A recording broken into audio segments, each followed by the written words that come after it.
right, good morning. I'm here with Rudy Rochman and David Benaim. I'm so excited to see you. You've both just been freed from Nigeria. You captured on July 9th in the morning from synagogue, taken to DSS state prison. How does it feel to be back? I mean, always when you come to Israel, it's all of a sudden that you can come and breathe. For me, when I'm out of Israel, it's like I'm holding my breath. And finally I come to Israel and I can breathe again. But additional, on top of the usual experience when you're coming home, we just went through 3 weeks in a cage, locked up, for no reason. We did nothing wrong. We just came there to show the stories of the Jewish life in Nigeria, the Igbos. And although we weren't able to do our full project, we're still not going to stop, and we're still going to show their stories and showcase so that they get recognition and people understand who they are. But obviously we're very tired and very happy to be back home. Yeah, it's amazing to be home. It never felt that amazing to say that we are back home in Israel. For somebody that just made Aliyah a few years ago, it has a lot more sense. But we feel great. We are very thankful about all the people that really worked tirelessly to help us being back home today after 19 days of captivity, 20 days I think we would say for the full period. But yeah, it's amazing to be back home. Why did you go to Nigeria first? Yeah, so our first season is on Africa, and so we have 6 different countries across Africa, each with different and unique different stories. Nigeria is just the biggest story. It's just the most amazing community that's very different than the others. There are 50 million Igbos that they estimate, and it's just the biggest story, so that's the one that we wanted to start with first. David, can you speak a little bit about what it took to release you?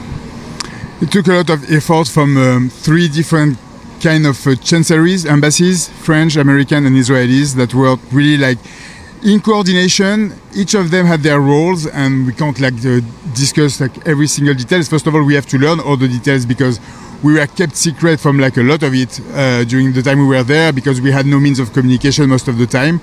The families were really involved in back channels to be able to help us get out. Finally, kind of quickly when you look at similar stories, but we were helped with a lot of forces. One of the forces that I would like to mention particularly that was able to provide food for us and a lot of emunah, a lot of faith all the time, is the Chabad of Nigeria. Israel Uzon was there from the 5th or the 6th day of captivity, helping us, bringing us food, helping us bring food as well to one of the women that was held captive with us. So yeah, it's pretty amazing to know that there is the regular diplomacy and there is the Chabad diplomacy. So that's pretty good. Now, I understand that when you were taken by about a dozen men in ski masks. Yes, and now we have Noam.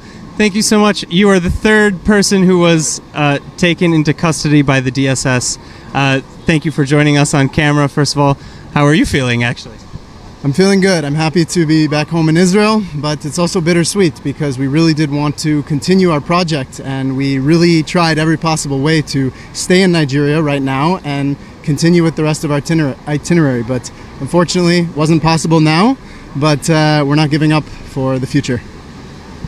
So what I was asking is, you were taken into custody by about a dozen armed men in ski masks in the morning of Friday prayer. Did you know you were being arrested? No, so they told us that we're being invited and that we'd have a quick conversation with the chief just to clear some things up. We had an idea that it had to do with certain posts that were going viral the night before, that we clearly made a statement that we had nothing to do with such movements. We had nothing to do with any sort of separatist things. And they told us we would go for a quick meeting, take 30 minutes, we'd come back to our hotel. In fact, all of our stuff was open in our hotel rooms. We ended up staying there the entire night, and then the next morning they wake us up from sleeping on the floor. They stuff us back with the black ski masks at gunpoint into cars, and they took us 9-hour drive to Abuja, a very dangerous drive, just swerving and speeding all over. And then we find ourselves 20 days locked up in a cage over there, and at no point were we actually even arrested. They didn't tell us they were accused of something. They didn't tell us you're officially arrested of something. And their status of invited is what allows them to not allow us to have a lawyer, not allow us to have a phone call, not allow us to have any rights, because we're there at our own will. But several times we try to say, okay, so if we're here at our will, then let us go. And they said, no, if you go, then we'll stop you. And we tried a few times, and they again jumped on us and threw us back into the cage.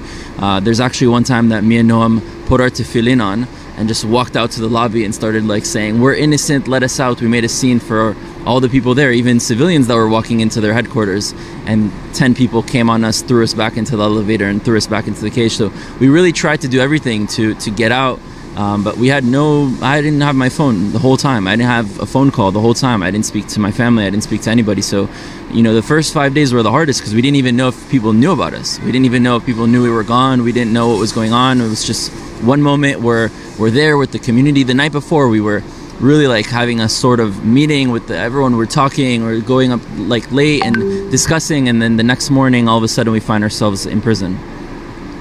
So I want to know, you mentioned Chabad, David. Do you have any other maybe special words to say to the services that they provided you? Andrew, Noam, I want to hear from you a little bit more as well. Sure. So our initial hope when we were in the dark, not knowing if anybody knew what had happened to us, was that reaching out to Chabad was going to be our only way of letting them know that we were actually being detained, and then that the word could spread that way. So, we were adamant that we really were not going to eat anything other than, some bread that they gave us for the first 5 days until we got kosher food. And I think that had a big role in, keeping our morale up and making this all worth something in the end. So, what's next for We Were Never Lost, I should say, because I understand that even though your visa has not expired, you're not returning to Nigeria anytime soon. Yeah, we still hope to at some point go back to Nigeria. We understand that right now, due to the circumstances, maybe with this regime we won't be able to, but we do have a decent amount of footage. We can still tell a story. There are Igbos here in Israel that we can document. There are other ways of getting the story out. And the point is not just to make a film. The film's point is to get this story out for people to recognize and for their stories to be told. So there are many ways of doing that. We're going to find the way, and there are other countries we still need to go to in Africa to finish the season, and we're going to be doing that. And We Were Never Lost is not a one-trip story. It's 6 episodes each season for a different continent every time. So we really are going to do Africa, finish all the different countries we want to visit in Africa, discover all these communities that are lost to our consciousness, and then we are going to go to Asia, South America, Europe, and the Middle East. And so we are going to make We Were Never Lost something that's very important for the Jewish people and for the world to know about the Jewish people all around the world. So, if we can continue, if you don't mind, I'd love to know, I want to get into a little bit more depth. First of all, you mentioned that your treatment was inhumane. We heard rumor that one of you was injured and needed... Yes. We were not captured in the synagogue. Oh, not in the synagogue. We were getting ready from our hotel room, and they just said, you have to come downstairs. There's police downstairs. So we were just getting our stuff ready. Our bags weren't even yet closed.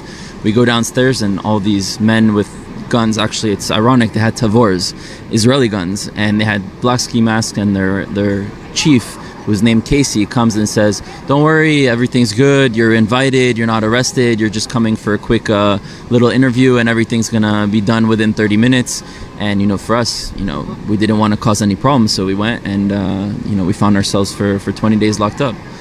I want to add quick that, when we initially were taken in, we were very calm because we understood that there was a miscommunication that happened. And coming from Israel, we can understand if a country is going to take their national security seriously. But we figured once we go in, explain our story, show them our footage, it's going to be cleared up very quickly. And that's when things we didn't get any information. They just continued to hold us there. After the investigation finished, we were just continually held with no reason, with no understanding of what was going on. So I understand that one of you was actually let go. I believe it was you for medical treatment on condition that you be returned. Yeah, and I was returned many times. So I was taken under the custody of the French embassy, locked for a few days, but I had to go back many times for interrogations, and every time I had to go back to the DSS headquarters, my heart was beating very hard, and I had no idea if I was going to be held again, if I was able to see the boys. It was every single time a very, very emotional and strong moment to return to this facility. It is a prison, it is jail. It's something where that you won't have access to diplomacy, to people. So returning there was always an exercise that I don't wish anyone. May I ask what constituted their version of I guess their treatment and their interrogation. What were they looking for? What were they asking? Well, the thing is, there's a movement in Nigeria trying to free the South. That's what they call it. They call it Biafra. There was actually a civil war back in the 60s and they failed. And so a large portion of the Nigerian population are called Igbos. And prior to the British, they were actually separate. They were their own people. And the British kind of united different ethnic groups and created a country called Nigeria. Now, there are different movements within Nigeria trying to separate and create their own autonomous regions. And these Igbos, a lot of them identify as being Jewish. And there is a state for the Jewish people. It's Israel. So some of those people also wave Israel flags. And when they do certain protests and talk about freeing their country and their land, which again we have nothing to do with, they associate that to Israel. So all of a sudden you have Israelis coming saying that they want to do a documentary on the Igbos. For us, it was documenting Jewish life experiences, culture, aspirations. And then you have some bloggers saying, oh, finally Israel's here to help us to free Biafra and all sorts of things that, obviously were not true. And the government comes and out of nowhere just takes us away. But I think they knew from the very beginning that we had nothing to do with that. It's very clear. We had made public posts that we had nothing to do with these extremist things. I mean, what our project was doing has been live and public for a year. And we've kind of got the experience in Nigeria that everything takes very, very long, very, very slow. And it just so happens that everything on Friday morning, very early in the morning, we were taken and, things happened very quickly. So in our opinion, it was an attempt to silence the voices and the stories of the Igbos to not allow us to do our project. And it's unfortunate. If we had seen it, when we look back in hindsight, maybe we shouldn't have posted that we were there in the first place so we could actually capture this video. But no one could have seen that this would happen, and we'll make sure not to do that again. But in terms of the inhumane conditions, I mean, I can tell you we were put into a cage that was like a round room that you can maybe take 3-4 steps in each direction. That's how small it was. We slept on the floor. There were like bottles of urine from previous inmates that had left there that couldn't go to the bathroom. There was no AC for the majority of the time. Mosquitoes, bugs everywhere. There was no light. We were just in the dark, in heat, sweating on the floor, and this is how we would sleep. And they would keep us there until they would want to ask us questions. And we complied with everything. We answered all their questions. We even provided them with our actual footage to show them we're not here to do anything political, anything controversial. To the contrary, we want to show a positive image of Nigeria. This is going to show more of a different side that hasn't been told. But obviously they didn't care about that. And I think that there are people within different political positions that don't want the story of the Igbos to be told, but that's not going to stop us from telling it. So, Noam, I want to come back to you. You're the man behind the camera. What was your experience with the Igbo people, as a third party almost? I'm going to wait for that because I know how sound works. I don't want to ruin the shot. There's just one thing that I don't know if we touched on, and it's that with the articles that were being shared upon our arrival, when people used our images, they completely fabricated a story. They said that the leader of this movement had prophesied that when a Sefer Torah arrives in Nigeria, that'll be like the revival of their movement. When in reality, there's already, to my knowledge, at least a dozen Sefer Torot in Nigeria. So they basically saw what we were doing and said, oh, we prophesied this, and created this fake narrative. And the government bought the narrative. And even when we presented them with all the evidence and they couldn't find anything to hold us, it still continued on. It's possible the government made the narrative themselves. We don't know because we never got answers. Even when we were released, we never got answers as to why we were held, what they really were looking for, what the problems were. We were left completely in the dark. Go ahead. Slicha. You're good. Slicha. We're back in Israel. We're back in Israel. But I do want to say quickly, we had spoken with many individuals who had come to Nigeria and visited the Igbo Jews, and they were saying that it's like people are skeptical about their Jewish identity. Is it real? And we were told that when you get there, you feel it, you see it, you experience it. The way they treat each other, the way they talk about Torah, their seriousness and their dedication. It's not some sham that they're just doing as a cover. It's very real. And so even though we only had 48 hours with them, we all felt it. We really connected with them. And, it gave us a taste that we really want to learn more. Yeah, I mean, he said it perfectly. Like, these communities are actually Jewish within their neshama. Now, we can't prove historically, genetically, because those studies haven't been done. It's possible that they actually do descend from the tribes of Israel, but we don't know. But the reality is that they do see themselves as Jews. They do practice Judaism. They do see themselves as a part of Am Yisrael. And our goal in this whole project is to tell their story.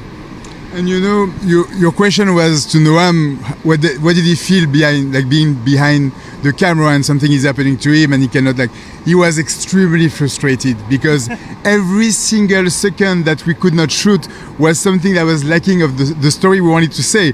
For the first 4 days, he was still hoping that we would get out and be able to go in the country to film. And how are we going to make up for the time we lost being caged instead of being able to tell the story? And as a journalist, I feel the same way. At some point when we became the story, we kind of lost the purpose of us going to tell the story.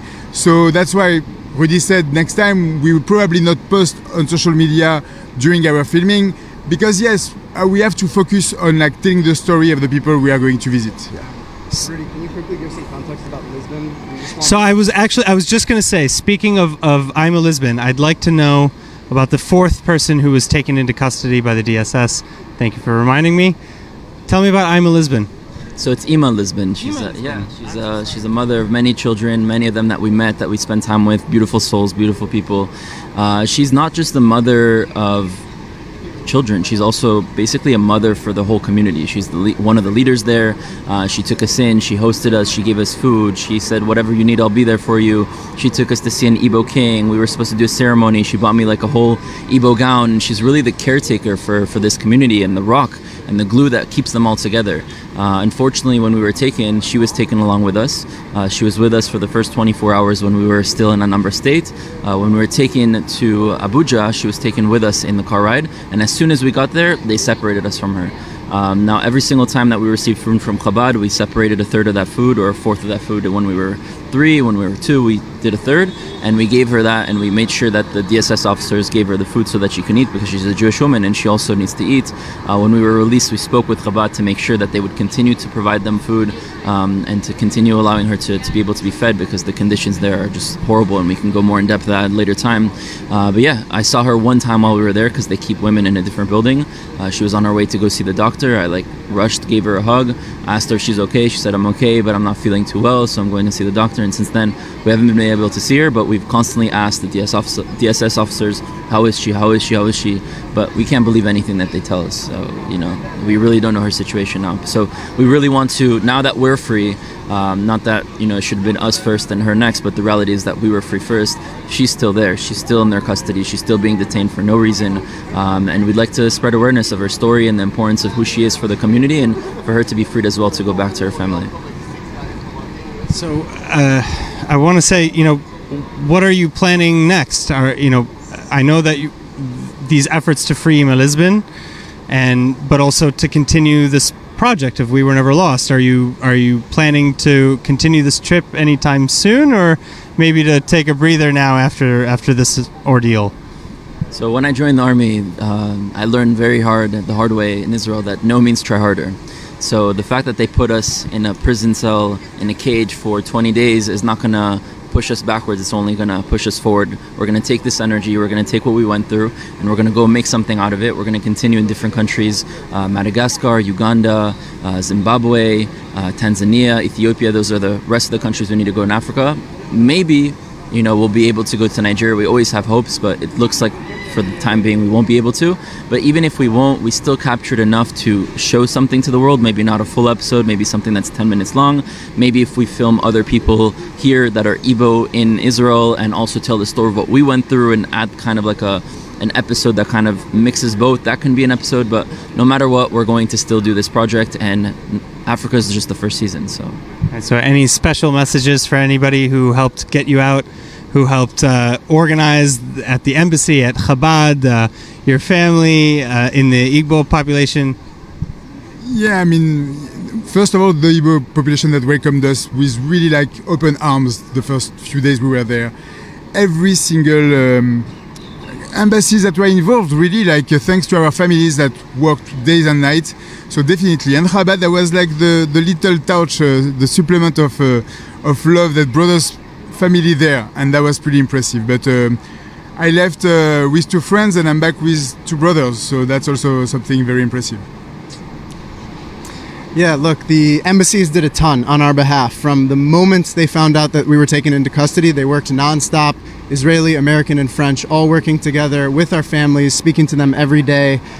So they really helped us feel that at least we had a backing, and although we couldn't make any noise ourselves being trapped in a cage, that we had a political individuals, diplomats that were doing that for us and helping spread what we were experiencing to our families. Yeah, and in addition to that, I'm sure there's a lot of people around the world that, prayed for us, that gave us positive energy, that, shared our message, that tried to speak out about us. And it's very important because in those moments, we don't have any power. We can't speak, we can't talk, we can't go to anywhere. We're really locked somewhere, and we're just looking at ourselves. I can't tell you how many times me and Noam looked at ourselves like, how are we here? Like, how did this happen? We're like behind bars and we're just looking outside like, how did we even get here? And so it's important that whenever someone's in this situation in the future, currently, I'm sure there's other people that are falsely, in prison. I know one of your friends is still needs to be freed in Turkey for some false accusations as well, that we are there for them because they can't be there for themselves. All right. Thank you so much again, David, Rudy, Noam. It was so amazing that you invited us here to meet you when you came out, and I'm so happy that you're free. It was very hard not to speak more about your captivity. We wanted to. We were asked to try and keep a low profile, and yeah. It's very important what you're saying, because now that we've been out for a few hours, like we've seen how much false information were spread. We were taken because of false information being spread. So before you share anything out there, be careful. Make sure that you get the information right. And like we were like for real, like a collateral damage of fake news. So at some point, like, make sure that even during captivity, like, we had so many things. People said so many false information. So please be careful. Don't spread any false information. Thank you so much.